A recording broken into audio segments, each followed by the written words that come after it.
you've spent any time watching beekeeping content online, you've probably noticed something. Everyone sounds certain, everyone has a system, everyone has the gear list, the inspection schedule, the treatment protocol.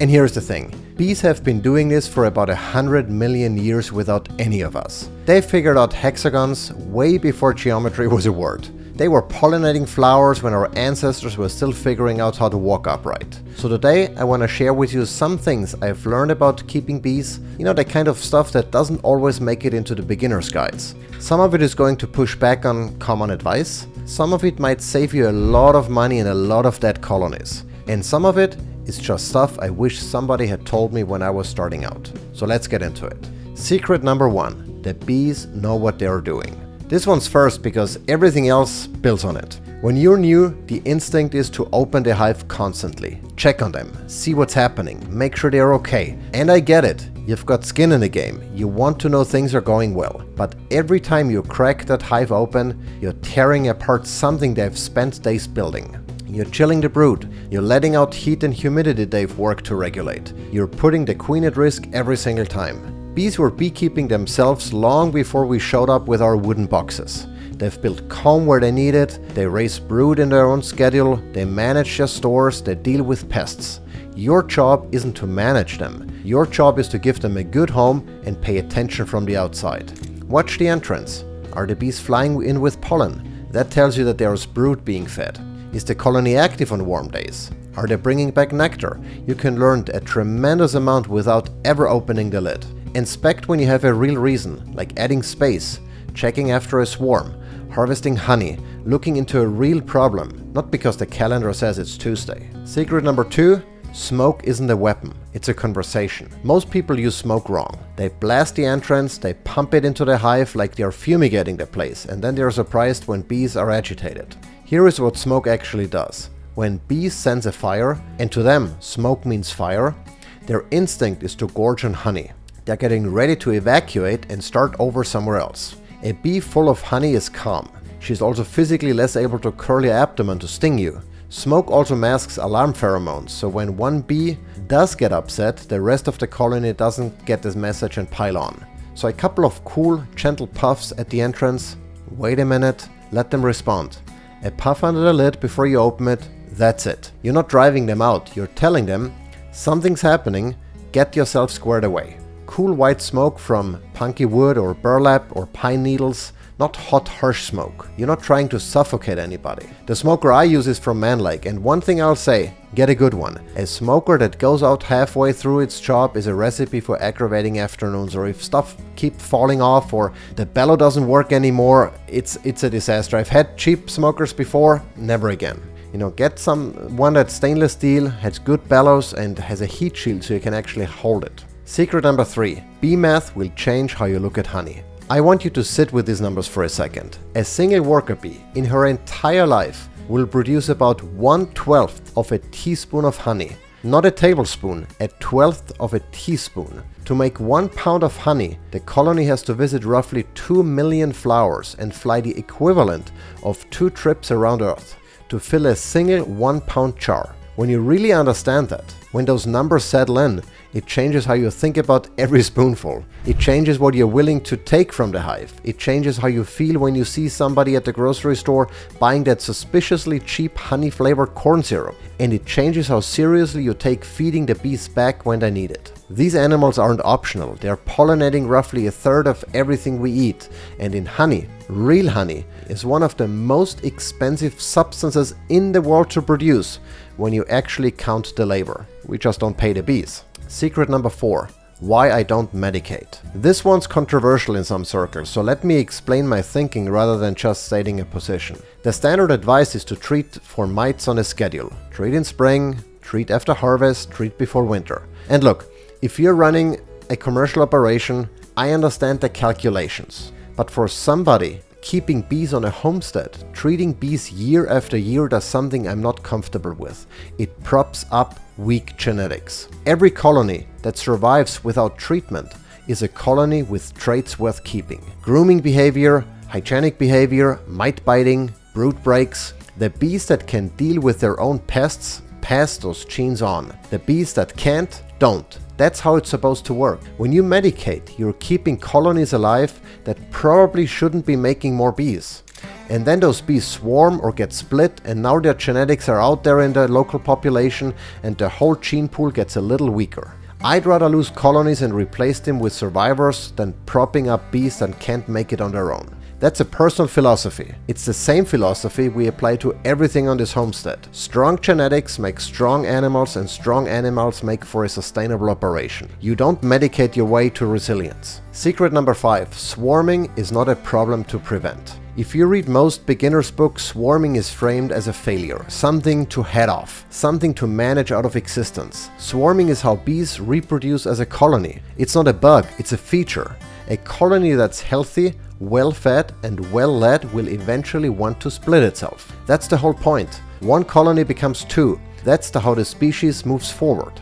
What triggers it? Crowding is the big one. When there is no more room for the queen to lay and the workers can find space to store nectar. Good ventilation matters. A failing queen can trigger it. Genetics play a role. Even just the season and the available forage will push them toward it. And there's the truth nobody wants to say. You can't really stop it. You can delay it maybe, you can manage the urge with splits and supering, but a colony that wants to swarm is going to swarm. People spend enormous energy fighting an instinct that's literally hardwired into the species. So we work with it instead of against it. We watch our strong colonies in spring. When we see swarm cells, we either do a walkaway split, basically stimulating the swarm ourselves in a controlled way that is, or we set out swarm traps and let them go where they want to go and then catch them on their way out. Either way, we end up with more colonies and the bees got to do what they wanted to do. Everybody wins. A swarm in the air is not a disaster, it's a colony casting forward into the future. Secret number 6. Bearding isn't swarming. Speaking of swarms, let's clear this one up because it scares a lot of new beekeepers. On a hot summer evening, you walk out to the hive and there is a giant clump of bees hanging off the front of it. Thousands of them, just hanging there in a beard shape. New beekeepers see this and panic. They think the colony is about to take off. But it's bearding, it's not swarming, it's air conditioning basically. When it gets hot and humid inside, the bees pile outside to lower the temperature in the hive, especially around the brood. They're cooling the place down essentially. They might also be fanning at the entrance. That's the wing buzzing you can sometimes hear. It's a feature of a healthy, populous colony on a hot day, nothing more. A swarm looks completely different. A swarm is a chaotic cloud of bees in the air, often gathering on a branch or fence post nearby. Bearding is calm. It's bees just hanging out, waiting for the night to cool things off so they can go back inside. If you see bearding, you might want to check that your ventilation is adequate and that the colony has enough space, but you don't need to panic. Secret number 7. Propolis is medicine, not a mess. Propolis is that sticky, resinous stuff bees gather from tree butts and use to seal up cracks, polish surfaces inside the hive, and reinforce the comb. A lot of beekeepers complain about it. It gums up frames, it sticks lids shut, it coats your hive tool. I've been there, even my fingers then stick and you barely can get it off. But here is what propolis actually is. It's the immune system of the colony. Bees collect propolis from plants that already use these compounds to protect their own buds from bacteria and fungus. The bees bring it home, mix it with a bit of wax and use it to line the interior of the hive. That coating creates an antimicrobial environment. It reduces the pathogen load that every bee is exposed to. It's been shown to help bees fight off some pretty serious diseases. When you scrape off every bit of propolis off your frame in the name of tidiness, you're actually weakening the colony. Some commercial bee breeding has even selected for low propolis behavior because it's annoying to beekeepers. That's a great example of how we sometimes optimize for our convenience at the expense of the bee's health. Leave it alone. A propolis coated hive is a healthy hive. And if you want to ever harvest it, it's medicinal for humans too. Antibacterial, antifungal, an excellent addition to a homestead apothecary. The hive tool I use, also from Man Lake, has a good prying end and a scraper. I use the scraper for what needs to come off, like the top edges of frames so they can be lifted out cleanly, and I leave the interior surfaces alone. Sometimes I even try eat some, to boost my own immune system. Secret number 8. Don't be greedy with the honey. This is the one that separates beekeepers who last from beekeepers who don't. The whole point of honey, from the bee's perspective, is winter survival. They make it for themselves. They store it because they know the flowers stop blooming and they need to eat for months without going outside. we're the ones who decided to take it. Industrial beekeeping pulls everything in the fall and replaces it with sugar syrup. The bees go into winter on a substandard diet. Some make it through, some don't, and the ones that don't have made it on their own with their own honey instead of being fed sugar syrup. Because sugar syrup is to honey what white bread is to a Homestead sourdough. It'll keep you alive for a while, but it's not the same thing.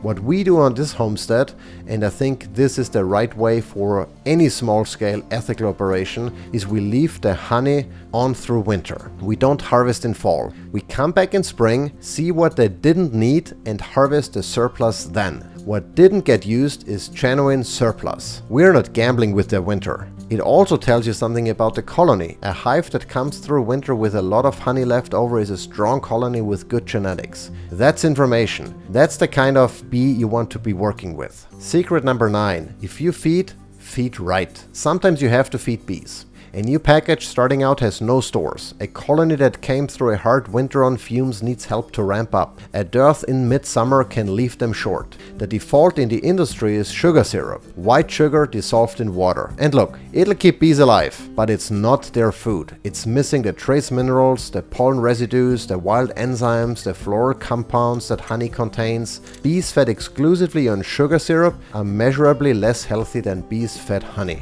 The best option, if you can swing it, is to keep a few frames of honey in the freezer. Set them aside in a good year, pull them out when the bees need them. You're feeding them their own food, nothing beats it.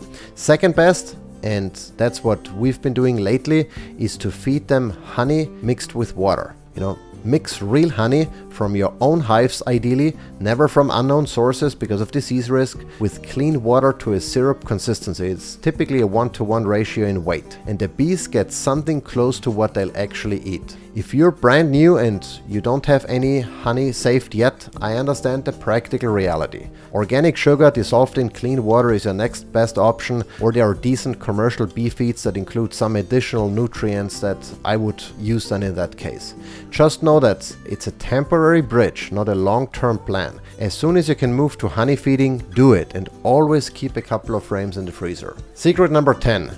Buy good gear once. I want to close on this because it saves a lot of pain. When you start out, there's a real temptation to buy, a kit that comes with everything, or buy the cheapest of everything, the cheap jacket, the cheap gloves, the lowest price hive bodies on Amazon. And here is what happens. The jacket has gaps and you get stung in the armpit. The gloves are stiff and you crush bees because you can't feel what you're doing. The hive bodies warp after one winter and don't seal properly the next year. And then you replace all of it anyway. Quality gear pays for itself across the years. The vented jacket I wear from Man Lake, it's actually cool to work in during summer, and the veil holds its shape, which is a major benefit because I got stung in the face before because that veil was not holding its shape. It was basically just a loose mesh that touched the skin on my face, and the bees stung through him, and I had a huge swelling in my face for a couple of days that I don't really care for to repeat again. So high quality gear that stays or allows you to stay cool, especially if you're in a hot climate like we're in Georgia. High quality gloves, leather gloves, the tactical ones I got from Man Lake I really loved. They allow me to have enough dexterity, I can feel what I'm doing, but they're still thick enough so I don't get stung. I really like those things. A frame grip, that's another thing that I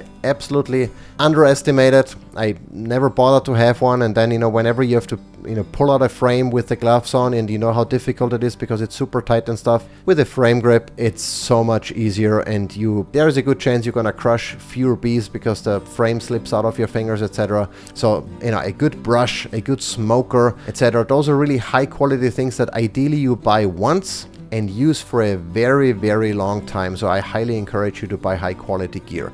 Now, one thing on hive boxes, I've started out with just regular hive boxes, and then I got one from Man Lake. It's wax dipped, which is one of those things you don't realize is valuable until you've owned the alternative. Wax dipping seals the wood at a level no paint can match. It doesn't need to be painted at all.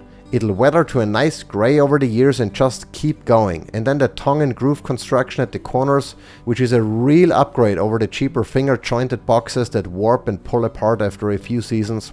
of expansion and contraction. I've used this in the past and then I had to replace them, and I couldn't replace them because they were still in use. There were frames inside. It was all a big mess. So having something that's solid, that's gonna last you season after season after season is a real benefit. Now, one quick thing, because I mentioned it briefly, the painting versus the wax dipping. Bees navigate primarily by the sun, by polarized light, and by landmarks, not by the color of the hive box. They identify their home by location and by smell. And painting different hives, different colors can help reduce drift in tight apiaries. So if you have like box after box after box, but the bees aren't, picky. Natural wood, paint that, wax dip, doesn't really matter to them much. It matters for the wood's longevity, but not for the bees' navigation. So there it is, 10 things I wish someone had told me earlier. If I had to boil it down to one principle, it's this: the bees know more about being bees than you ever will. Your job is to give them a good home, pay attention, intervene when there is a real reason, and stay out of the way the rest of the time. Strong genetics, good gear, patience with their rhythm instead of yours, and honesty about what's surplus and what's not. That's it. That's most of it. Bees have been doing this for over 100 million years. We are just guests at the operation. And if this was useful, leave a comment with the secret you wish somebody had told you when you were getting started out. I read them all, and they often turn into the next video. So I hope I'll see you in the next video. And thanks for watching, and thanks for sticking with me.